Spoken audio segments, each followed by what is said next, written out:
Can we talk a bit more about what's happening at the moment in relation to North Korea, which is something we haven't mentioned yet? So some people are saying, okay, a few months ago, 3 or 4 months ago, we were worried about a nuclear war in North Korea. Now we've got Kim Jong-un meeting with the president of South Korea, deciding to bid to host the Olympics together, agreeing to denuclearization, and that is down to Donald Trump's tough foreign policy. No? Well, I mean, I think his foreign policy has worked incredibly well on one country in the world, and that's China. I was in China a few weeks ago and was very struck that they see Donald Trump in completely different terms to how he's seen in the West. Most of my American friends and all of my European friends see Trump, as you described him at the beginning, as a kind of buffoon who's self-defeating and kind of destructive and doing all sorts of things which undermine American interests. And I do at a kind of fundamental level, as I said in my first answer. But at the same time, in China, they think that he's both a kind of master strategist and a master tactician, that he basically pushed them. They think that he's been declaring war on them on kind of 3 fronts: on an economic front, on a kind of political front, and an ideological front. And they use North Korea as the kind of prime example, where he ups the ante, creates a real sense of crisis, puts the Chinese government under so much pressure to introduce sanctions that they shift their position 6 or 7 times. They get to the point where the North Koreans almost see the South Koreans as kind of sworn enemies, their closest allies, with the only country that they have a treaty relationship with. And then when he realizes that he's run out of road, he shifts tack, basically tries to do a deal, and then opens up a new front with the Chinese on trade, which we're now on at the moment. And I think actually, having seen various different presidents and lots of Europeans fail to make any headway on the Chinese, there is some kind of logic in terms of how he's handling with China. Is he helping on North Korea? I think it's much too early to tell. I'm happy that they're talking rather than him threatening, tweeting about Rocket Man and threatening preemptive nuclear strikes at the moment. But I do worry that as a result of mistakes in Western foreign policy over the last few decades, we've created very perverse incentives for the North Koreans. Having seen what happened to Saddam Hussein, to Gaddafi, I think it's quite difficult to see why North Korea wouldn't want to have nuclear weapons, and why a North Korean leader wouldn't want to have nuclear weapons, and why he'd trust Western assurances that we will not try and change the regime if they get rid of their nuclear weapons. So I'd be amazed if they really do that. And then ripping up the Iran nuclear deal at exactly the moment that you're trying to do a deal with the North Koreans on nuclear weapons seems like an inexplicable and sort of catastrophic decision. So we'll see what happens. I also worry that if this fails, as it's quite likely to, it will then empower the hawks like John Bolton within the administration, who want to go back to using military solutions against North Korea. And I think that is the scariest thing.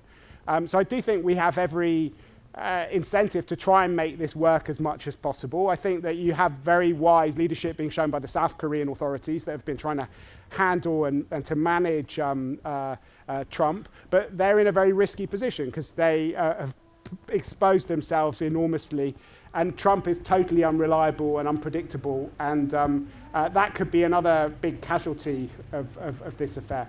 But I think the time to pass judgment on his North Korean diplomacy is probably in sort of 5 or 6 years' time rather than at the moment. Yeah. Okay, so George, we've heard a very passionate denunciation from you of the rules-based international order. Can you tell us what you think should replace it? And don't shout, please, because you've already got a mic on, and I think it's just too loud for everybody. Kindly let me decide the tone of voice in which I well, it hurts my ears. address the team. We don't want another half-life of a conflict between you and I.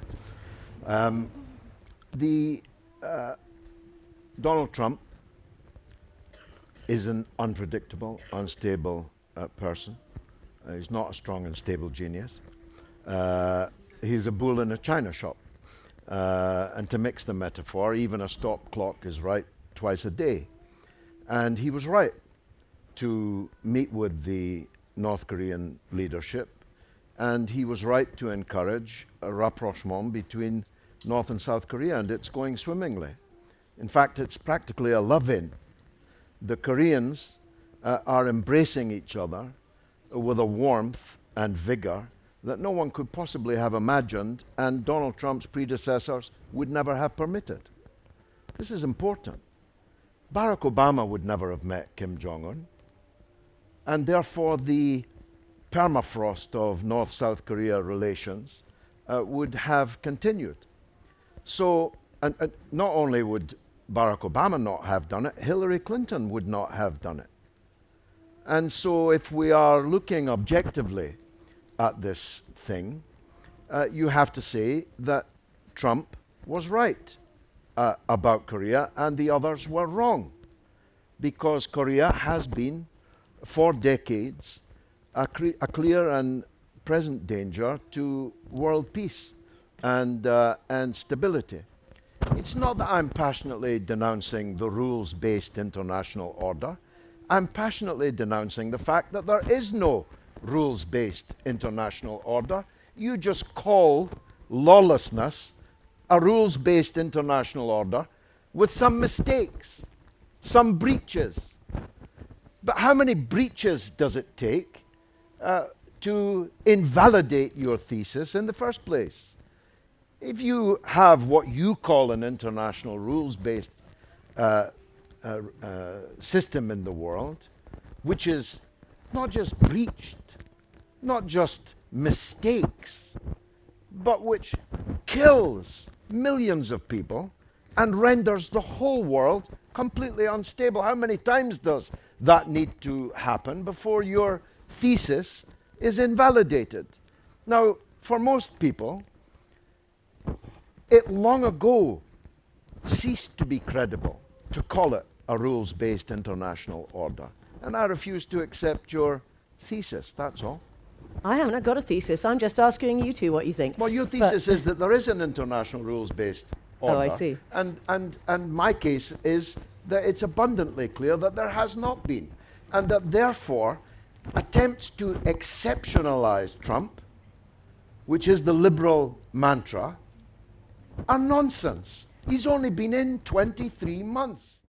For more debates, talks and interviews, subscribe today to the Institute of Art and Ideas at IAI TV.